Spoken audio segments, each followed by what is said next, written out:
So here we go. This you're gonna have to look. After this video, you're gonna probably have to go and look for yourself because you're gonna be like, how could anything be that big?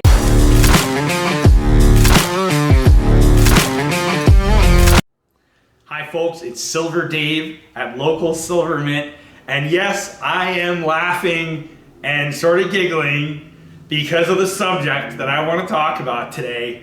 I'm trying to maintain my composure, but this is just a combination of both comedy. It's like a tragic comedy. It's also a comedy, and it's so funny because it's true. Sometimes I think you couldn't write things that are as funny as real life, especially lately. So today, what is it that I want to talk about that I'm laughing about? Well, if you guessed credit default swap, then you guessed right. And so, before I talk too much about the credit default swap, there's a few things that I want to just lay down as the groundwork. And I want to just say that first, I am not a financial planner or a financial advisor, and this is not in any way financial advice. Oh, look, Bob is here. How you doing today? Great, welcome. I'm just coming in to price out some of those silver eagles for you. Oh, good, thank you. Well, they're right here. We have it opened up for you. Okay. So you should be able to get in there, and good luck. I hope we find some good stuff in there. Yeah, let's hope. Thank you. So, as I was saying, folks, that I wanted to clarify that I'm not a financial planner, not a financial advisor. Nothing I am giving here is official financial advice. It is just facts and or opinions, and you can use this information the way that you see fit.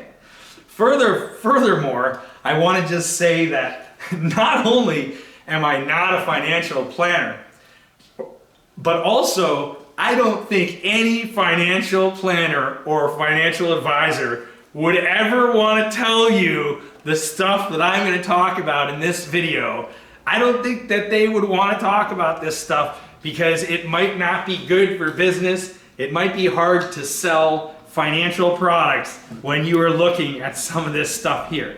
So with that being said, that it's funny to me, but furthermore, because of all that, I am like the opposite of a financial planner or advisor.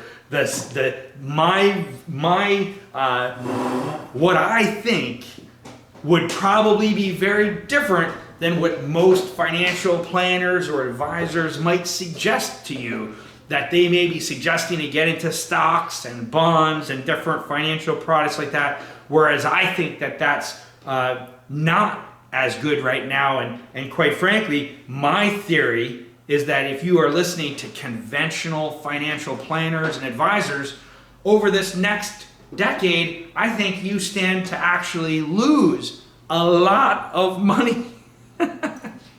But that's where you're going to take this information the way that you want to, and use it the way you see fit. But I wanted to just give you that disclaimer at the beginning of this video before we go in deeper. And so now, with no further ado, we're going to go deeper on this thing. And so, here we go. Credit default swap. Oh yeah. So the first question, what is the biggest asset in America right now? The biggest asset in America right now, what is it? And so, is it Apple computers? Is it gold? Is it silver? Well, if you guessed credit default swap, then you'd be right. Credit default swap is the biggest asset on the whole chart. And if you're looking at the debt clock, which I look at it regularly, then you should be looking at it regularly, I think, because there's some great information on there. And so it's the biggest thing on the chart, credit default swap. Now, credit default swap numbers. what does it look like? What's the credit default swap right now? What's the number of it? And that's a great question. So here we go. This you're gonna have to look. After this video, you're gonna probably have to go and look for yourself because you're gonna be like, how could anything be that big? How is it even possible? So, credit default swap, how much is it worth right now? And the answer is $627 trillion. $627 trillion credit default swap. Now, let's put that in perspective, okay? The national debt, which is $34 trillion, and it is impossible to pay it off. And it's $34 trillion national debt.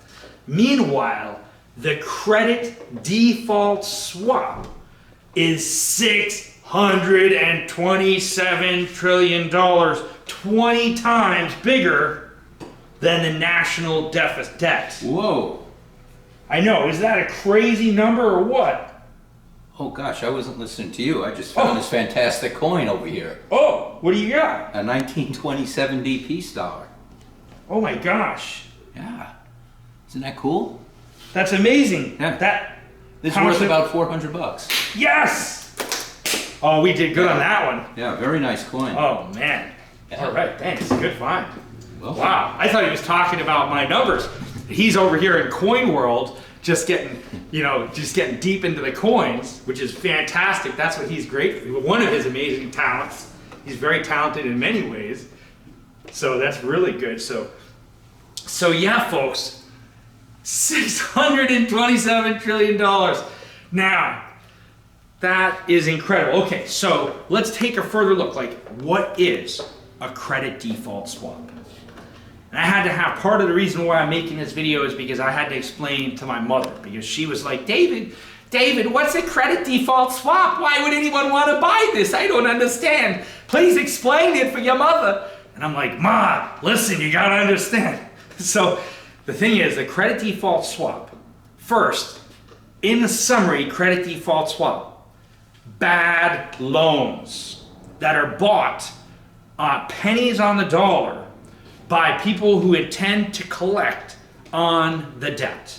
So, for example, when a guy takes out a loan and he doesn't pay the loan, then after he doesn't pay the loan for a period of time, the bank who owns the loan, which is like an asset because they're owed this money, so theoretically it's worth something, well, they oftentimes will sell that bad loan that a person is defaulting on, and they'll sell it to some other, usually bigger bank, and for a decreased amount. So for example, they may sell it for 10% of its theoretical value, and that bank theorizes that they can put collection services and attempt to collect the debt. And if they collect, say, 20% of the money, then they make a profit. They double their money. So these loans that are bad loans get sold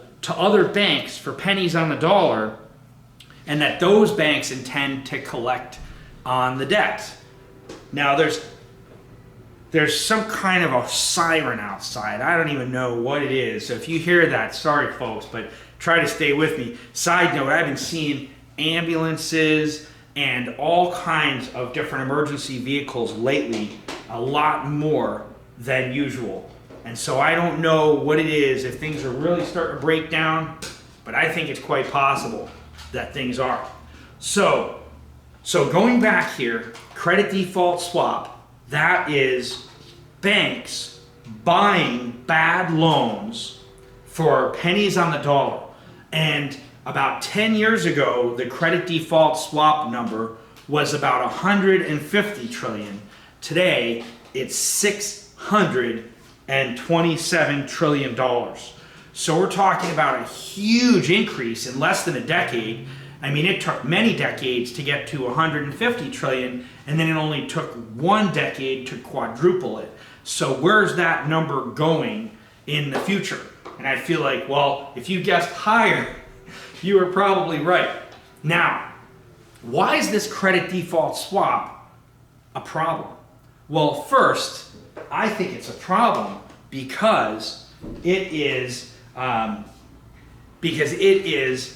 bad loans, and people in America are going bankrupt like crazy. People are having more and more financial problems. And so I think that those loans are going to become a worse type of asset. And so the other piece to the puzzle is that this is some kind of deep, dark stuff we're about to get into. But I think the population is going down. My guess over the next few years, and I think there's data that actually says that the birth rate is less and the population is going down, and there's probably like 20 different reasons for that might involve all the toxic stuff in the air and the water and the food and other products and things that people are using. And so I think the population is going down. And so here's the thing. Dead people don't pay. That's the problem, is that dead people, they don't pay bills. So much of this credit default swap is not going to get paid, and a lot of it's going to be people who go away or pass away, and they're not going to pay it. And so that's a huge problem. And so as that number keeps going up, but meanwhile the people paying into it is going down, at some point this thing would burst. And so I think it's a huge problem. Now, let me just put in perspective how big this thing is, okay?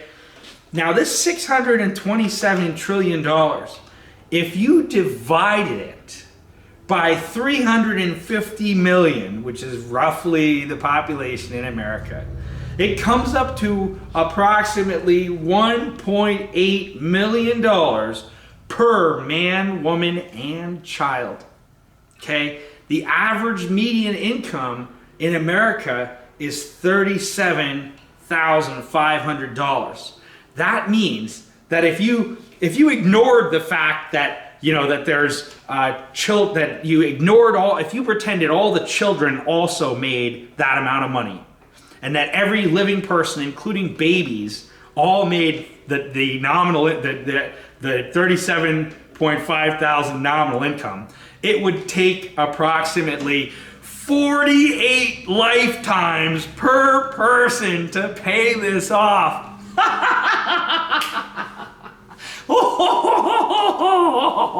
You want to talk about monopoly?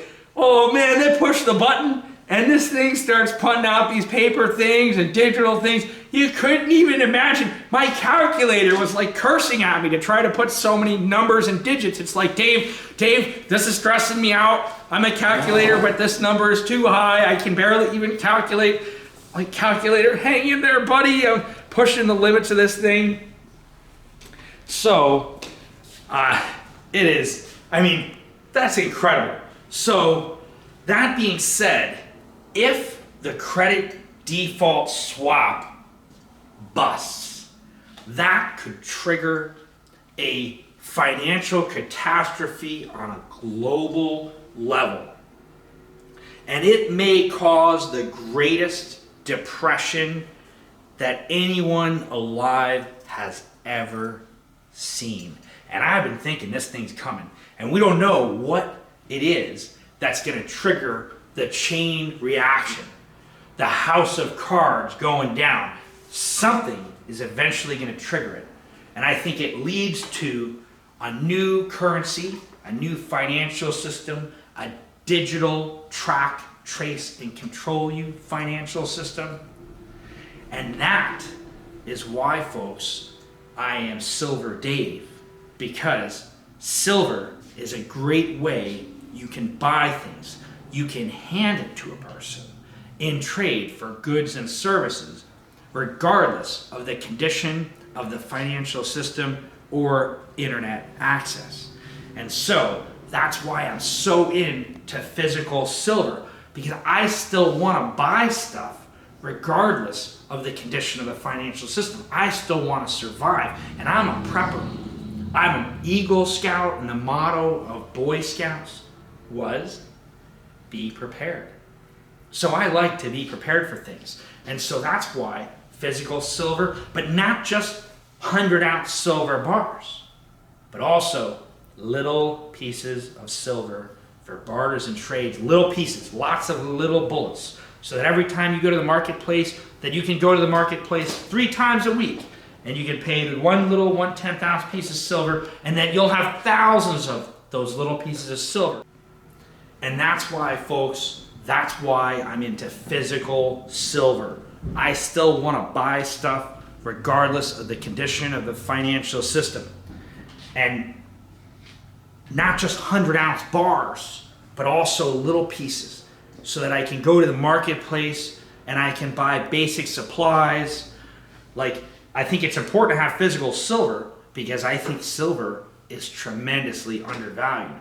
I think that that's one of the real assets that's going to be worth a lot of money going forward, but also it's important to have those little pieces. That way you don't overpay. If you only have $1,000, $10,000 bills and you go to the local marketplace and you want to buy a dozen eggs with a $10,000 bill, you're going to overpay. So that's why having those little pieces, and also when you have little pieces of silver, you can have thousands of them instead of just a few. And that gives you, if you go to the market 3 times a week, you can go each time and you can buy what you need and not overpay, and you'll have more bullets. Instead of one really big bullet, you'll have lots of little bullets. And every time you come home to your family, your wife will be proud of you because you'll come home with the things that she wanted and that the kids wanted. You'll bring back the food. Instead of you've got, 2 100-ounce silver bars, you've got 2 trades, and you're probably going to get robbed in both of them. So anyway, that's my 2 cents. Basically, as you know, I'm Silver Dave, and this is local Silver Mint in Ware, New Hampshire. I am so happy to have you in my audience for this video. I hope you enjoyed the film, and also if you liked it, please like and subscribe below to the video. If you think this information would help a friend of yours, please share it with a friend. And then also, if you want to buy our silver products, you can either march into our beautiful showroom tax-free in Ware, New Hampshire, or if you're too far away and you don't want to drive, then you can buy our products from the online dealers. You can click the link below that says buy online, and you can buy our wonderful products. Please support our operation. Thank you so much, and have a great day.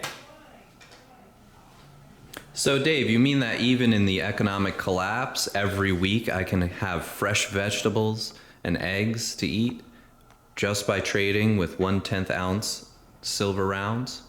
I think so. In fact, I think that if you have the divisibility to be able to perform a multitude of trades, and that each trade will be easier because it doesn't have to be such a strategic thing where, for example, you have 100-ounce bars. Well, you're going to have to really think carefully how you're going to spend that $50,000 at one time on like basic supplies. You're going to have to really carefully think. But when you have thousands of 1/10 ounce pieces of silver, then it's really easy that you can go to the marketplace and you can just get those basic essentials.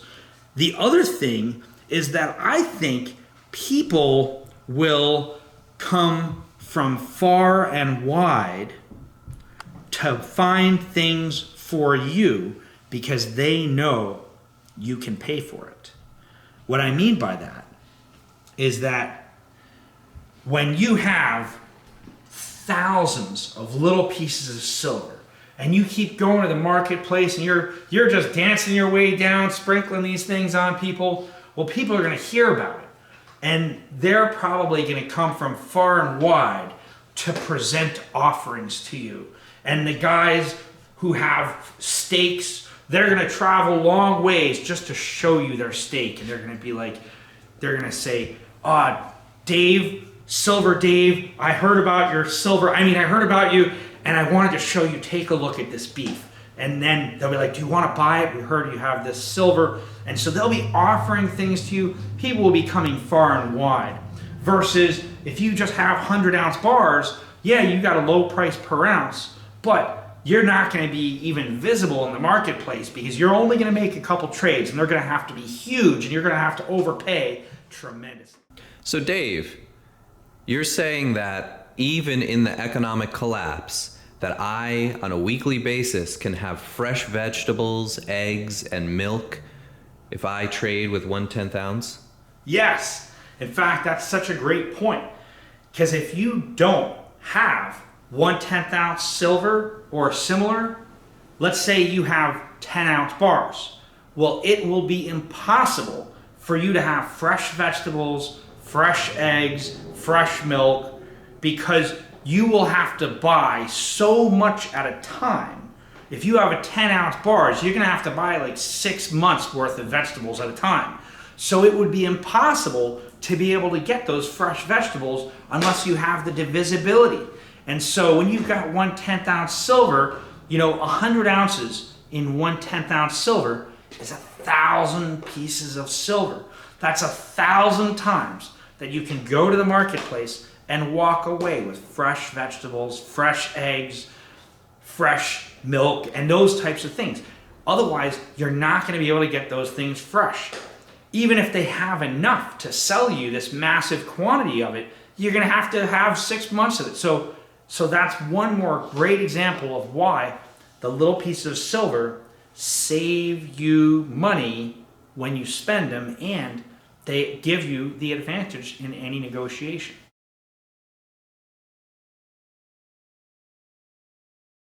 So Dave, are you saying that Dollar bills to go buy a dozen eggs with, you're going to overpay. Hi folks, it's Silver Dave at local Silver Mint in Ware, New Hampshire, and today I want to talk about credit default cut. So anyway, that's why I'm into silver. Also, the silver price is tremendously undervalued, so much so, and so that's where I think that we're going to have to refilm the end of this. they're calling you? They want to buy some of those fractional silver. Well, let's see who's calling on the phone. How is it even possible?